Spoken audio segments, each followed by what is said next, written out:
हिंदू संगठनों का स्कूल में हंगामा, तिलक लगाकर स्कूल पहुंची छात्रा को शिक्षिका ने किया क्लास से बाहर। सरकार ने नहीं ली सुध तो ग्रामीण खुद ही जुटे, डोडी ताल ट्रैक सुधारने में देश विदेश से पहुंच रहे ट्रैकर। हाई स्कूल में शिक्षकों के 8 और इंटर कॉलेज में 10 पद होंगे सृजित, तय किए गए मानक। प्रशासक किए जाएंगे नियुक्त, आदेश जारी होने के बाद प्रधान संगठन ने इसे बताया ऐतिहासिक फैसला। महत्वाकांक्षी परियोजना में सौंग बांध पुनर्वास और निर्माण के लिए 1 अरब से अधिक की धनराशि को मंजूरी। नमस्कार, आप देख रहे हैं उत्तराखंड टाइम और मैं हूं आपके साथ अनुरागनी चौहान। खबरें अब विस्तार से। ऋषिकेश में तिलक लगाकर स्कूल पहुंची छात्रा को शिक्षिका ने क्लास से बाहर कर दिया। घटना के बाद हिंदू संगठन ने स्कूल में हंगामा शुरू कर दिया। जी हां, बीते बुधवार को ऋषिकेश शहर के एक विद्यालय में 8वीं की छात्रा को जब तिलक लगाकर स्कूल पहुंची तो इस दौरान शिक्षिका ने छात्रा को कक्षा से बाहर कर दिया और तिलक साफ करने को कहा। तिलक साफ करने के बाद छात्रा क्लास में बैठी। स्कूल से छुट्टी होने के बाद छात्रा ने उक्त बात परिजनों को बताई। उसके बाद परिजन राष्ट्रीय हिंदू शक्ति संगठन, विश्व हिंदू परिषद व बजरंग दल के सदस्यों के साथ विद्यालय पहुंचे और प्रधानाचार्य का घेराव कर लिया। इसके बाद कार्यकर्ताओं ने शिक्षिका की ओर से लिखित माफी मांगने को कहा। करीब आधे घंटे तक विद्यालय परिसर में कार्यकर्ताओं ने विरोध जताया।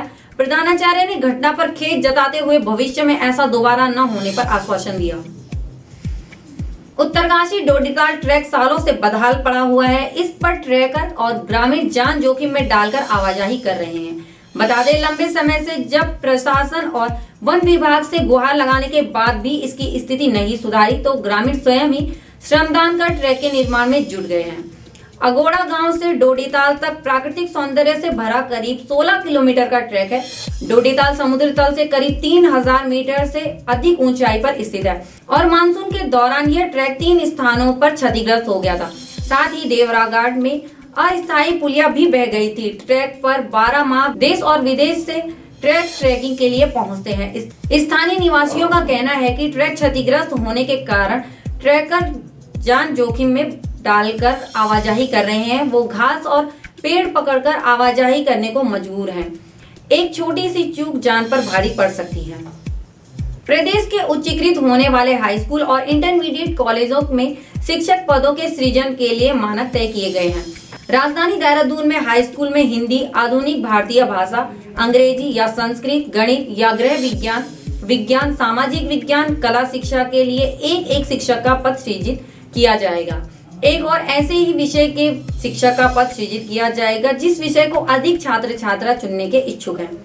वहीं राजकीय इंटर कॉलेज में हिंदी व अंग्रेजी में 2 मानविकी वर्ग के तहत वर्गीकृत विषयों में 3, भौतिक, रासायनिक, जीव विज्ञान व गणित में 1 और अंग्रेजी, संस्कृत, उर्दू, पंजाबी, बंगाली, नेपाली में से किसी एक विषय में 1 शिक्षक का पद सृजित किया जाएगा।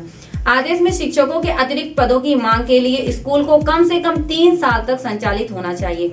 नए विषय के पठन पाठन के लिए स्कूल में अतिरिक्त कक्षा कक्ष उपलब्ध होना चाहिए। यदि अतिरिक्त कक्षा कक्ष नहीं है तो इसके लिए विद्यालय परिसर में भूमि उपलब्ध होनी चाहिए। हरिद्वार जिले को छोड़कर अन्य ग्राम पंचायत के निवर्तमान ग्राम प्रधान और क्षेत्र पंचायत प्रमुखों को ही प्रशासक नियुक्त किया जाएगा। इसके अध्ययन के लिए बनी समिति की रिपोर्ट मिलने के बाद शासन ने इस आदेश को जारी कर दिया है।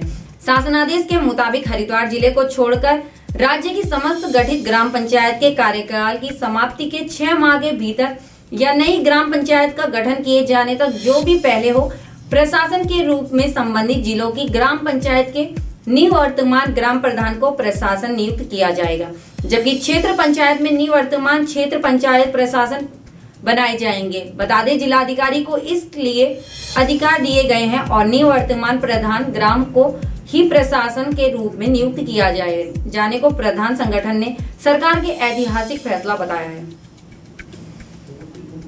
देहरादून जिले में सौंग बांध निर्माण और पुनर्वास कार्यों के लिए 1 अरब से अधिक की धनराशि मंजूर हो गई है। बता दें, इस राशि से मालदेवता क्षेत्र में बांध निर्माण के तहत ही क्षेत्र में 10 किलोमीटर अधिक लंबी सड़क और पुल निर्माण कार्य होगा। सिंचाई विभाग की यह महत्वाकांक्षी सौंग बांध परियोजना है। इस बांध निर्माण के लिए आवश्यक वन भूमि और पुनर्वास के लिए भूमि का रास्ता साफ होने के बाद परियोजना के लिए बजट आवंटन की प्रक्रिया भी तेज हो गई है। बता दें, परियोजना पर 2491.96 करोड़ व्यय होने हैं। इससे भूमि क्रय और पुनर्वास के लिए 250 करोड़ की राशि तय की गई है। इसी क्रम में 40 करोड़ की राशि स्वीकृत हो गई है। इस परियोजना को भविष्य की जरूरतों को ध्यान में रखकर बनाया जाएगा। बाकी की तमाम खबरों के लिए बने रहे उत्तराखंड टाइम पर। धन्यवाद।